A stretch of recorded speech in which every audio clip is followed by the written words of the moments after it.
Good morning. So,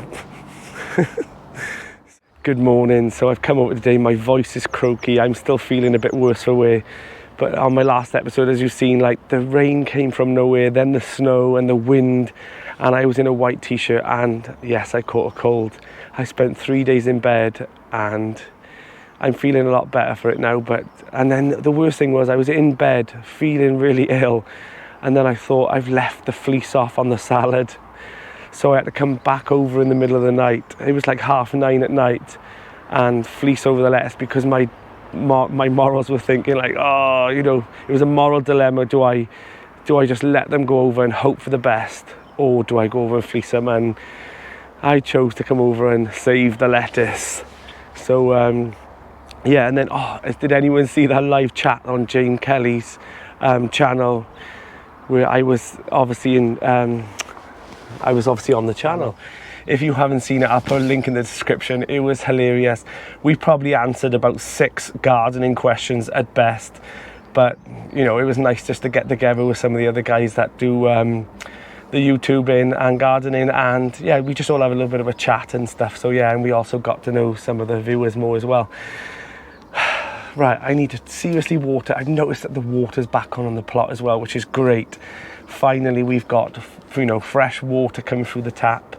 So it means that I haven't got to keep bringing water over from my kettle, and obviously, like, I was running seriously low on water. Now I can wash the greenhouse when I feel a bit better. I'm not doing that today, no way. And the strawberries are going crazy. Look. I can't wait for these little bad boys. So, now it looks like I've got a bit of a pest on you as well. Let's have a look. Yeah, so we're gonna have to deal with that today as well. So it looks like I've got some white fly on the strawberries, so I'm gonna have to try and tackle them today as well. And what else have I got to do? The things in here, I gotta be honest, I've obviously, because I've been ill, I've been from here for like 2 days, so straight away I went and sorted out the chickens. Someone else came over and thank God and helped me look after them as well. Made sure they were fed, watered and whatnot. I've noticed that 3 of the SSP for Steve Digwell's green fingers challenges, they're looking great.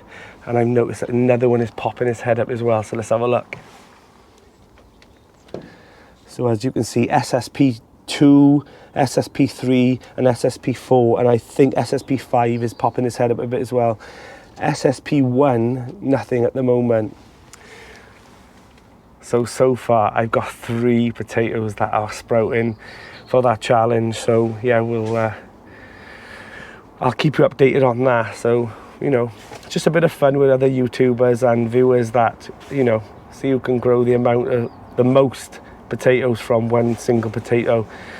So if you haven't seen about that challenge, go on to Steve's channel, Digwell Green Fingers. I love his channel, so go and take another look. I'll put it in the description as well. I've mentioned him a few times now.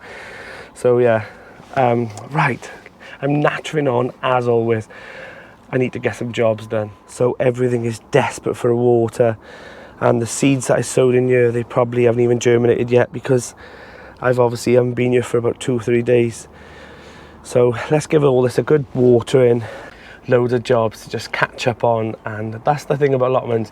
You can put those schedules in place as much as you want with your, you know, your pretty colours, and say this is going to go here, this is going to go here, this is going to be sown now. It can't happen like that. Nature will always find a way of pushing you back or pushing you forward. And even like me, like, you know, I thought, I was on schedule and then I was ill. So that's the thing. Don't put too much pressure on yourself as a gardener. That's my advice for today, is like, just don't pressurize yourself. If something happens or something in life knocks you back, even for a week, 6 weeks, don't worry, just carry on where you were going to go. And if you was too late for sowing something, put something else in, you know, there's always next year. So last year I had problems with like the heat in the greenhouse and the humidity, and I just had no way really of recording that data. And I absolutely love a gadget, like I love it. I know I've got one of these on the wall. Let me show you. I know I've got one of these like digital thermometers that tell me, like, you know, the lowest and highest temperature, but it was just never enough data for me to know, like, you know, when is this happening, you know, what time. And I was watching Alan's allotment. Now I'm going to say your allotment channel, right, Alan? Alan, every time he mentions my channel on his channel, he always stumbles at the, at the gate thinking, what is it called? But anyway, like he, just like myself, he loves a gadget, and I seen on there that he had one of these like multifunctional weather stations. Now, I bought this, it's not a promotion or anything. And yeah, so basically I'll set up the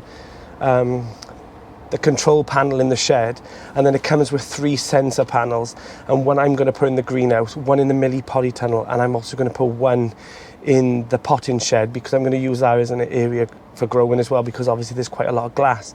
And it'll also, it'll record those. It also tells me like the weather forecast. It's clever. It could be better, but it'll do what I need to do. So I'll set it up and then I'll show you what I mean. So I've already opened it up, put all the batteries in and whatnot. So this is the control panel. Now you can plug it in, but I'm going to fit it up to my, my solar panel.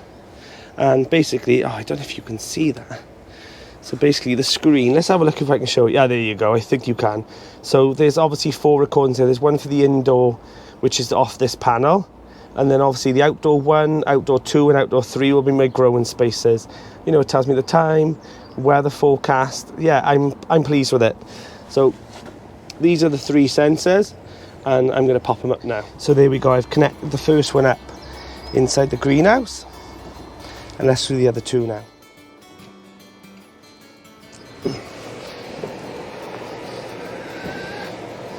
So what I thought I'd do is I'd put this one in the centre on a plastic pipe. So that is more central rather than nowhere near where I'm going to water. So let's get this on.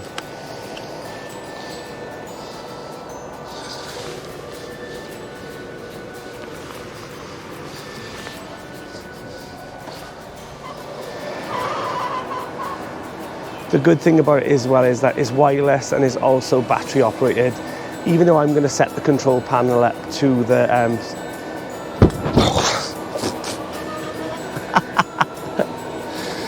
right.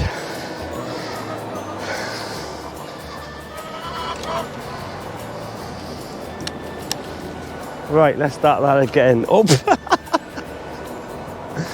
oh my God, right, I'm just going to start. Right, so as you can see, like obviously it's battery operated. So I am filling up the water barrel, that's what you can hear in the background, so there's not a massive flood on my plot. It's all battery operated, like I said, and the fact that I'm going to connect it to the solar panel as well in there, that'll just mean that it's saving a lot more energy. Right, so thanks Alan for that, that suggestion and that tip, so cheers mate. Right, next job. So I don't want anyone to think that they need to have all these gadgets in their garden and their allotment or all those fancy tools, because none of it is really needed. The main thing is that you're putting those seeds into soil and you're going to harvest. That is the main focus. Everything else is a bonus. But I just like my little gadgets. So the plan is that I'm going to put the automatic water system in the next couple of weeks when it gets a bit warmer. And I think I'm going to buy a bigger solar panel for the roof of my shed. And yeah, there's a few things I want to put in. I'm going to put a pump in the pond. That's what I'm going to put in. I'm going to put a pump in the pond. And yeah, so we'll have a bit of a, some flow in the water. We'll have some flow. So yeah, so there are loads of little gadgets. Like I need to relight the greenhouse as well, because that still hasn't been done. I need to just dig a trench in all the plot, and I'm just pouring it off. So once it gets a bit warmer, so will I. Right, that's it. What else do I need to do? I'm in a mood, I tell you. I thought I fixed my barrel that's been leaking, and I fixed it and then it leaked, and then I fixed it again and it's leaking again. So I've already filled it like, quite a fair bit, so I'm not going to waste that water and let it just rain, run out. So I'm going to use my pump now to just water all the beds and with it, and then back to the drawing board with it. And I mean, it's not just leaking a little bit. It's leaking quite a bit. Right, let's water all these beds. Good job I got my little Bosch pump.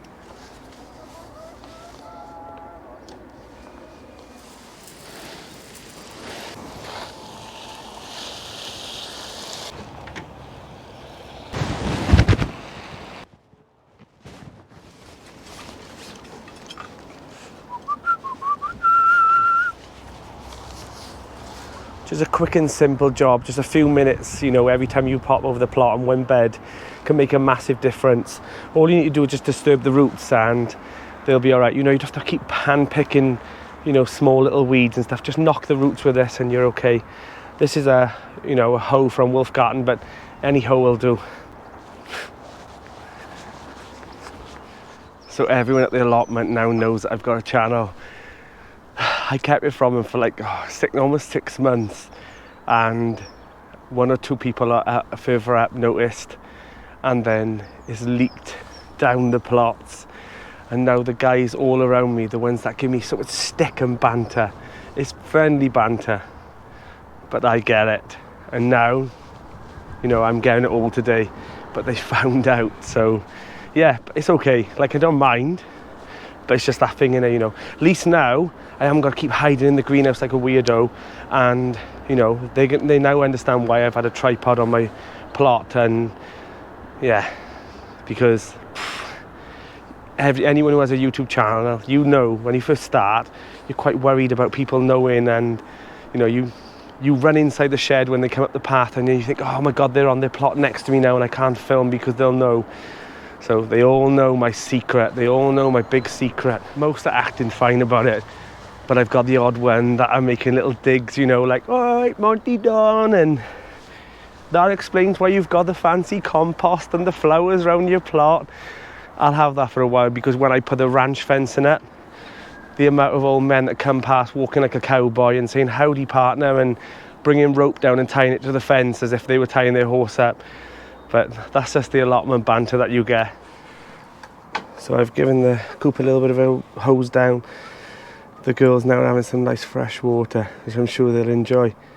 So this is my next, you know, project, to go in here and re-floor it, put some more bark down for them, hose down the branches and give it a good old spring clean. Right, I'll leave you to it, girls. You can tell that I've been off the plot for 2 days now, because look, the abundance of eggs that I get, it's crazy. But I'm going to go and offer some of the plot holders now, do they want any eggs, because I'm not going to eat all of these. I tell you what, it's not, one thing is another.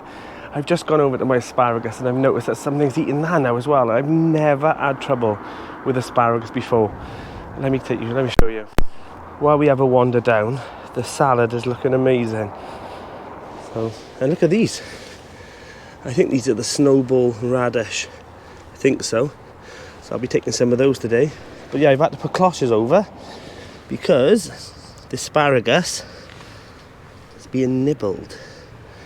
So down here there's some more, and they've been completely chewed away. So it's almost a season for the daffodils as well. Now please don't think that you need to chop everything down to the base. Leave the leaves, because they're the ones that are now gathering the energy from the sun and putting it straight back into the bulb for next year. All you need to do is grab it past the papery part, snap it off, and that's it. Everything else now will go back into the bulb. To the